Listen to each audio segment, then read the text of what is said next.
Même si la majorité des indicateurs de l'épidémie de Covid-19 sont en baisse, en France, une nouvelle vague est attendue à l'automne par les scientifiques. En cause notamment, le retour de vacances avec la concentration de gens dans les villes et le climat qui favorise les regroupements en milieu fermé. Une huitième vague inéluctable, mais la vraie question sera celle de son ampleur, un facteur qui dépendra du variant dominant les prochains mois.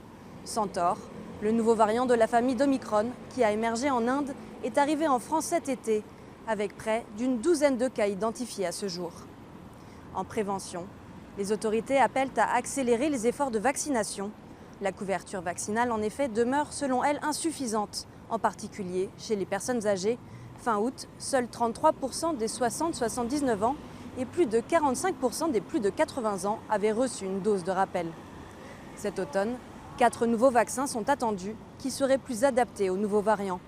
Cette prochaine vague pourrait donc être moins virulente que la dernière en termes de saturation des hôpitaux. Mais le gouvernement, lui, appelle à rester vigilant. La France est sortie de l'état d'urgence sanitaire depuis le 1er août 2022. Si le port du masque, notamment dans les transports, continue de faire débat, celui-ci n'est plus obligatoire, même s'il reste recommandé. Pour bon nombre de Français, le virus n'est plus qu'un lointain souvenir, surtout depuis la fin des gestes barrières. Néanmoins, si avec 4000 nouveaux patients positifs par jour, dont un tiers en Île-de-France, l'épidémie semble stable, en France, 30 à 50 personnes décèdent encore de la maladie chaque jour.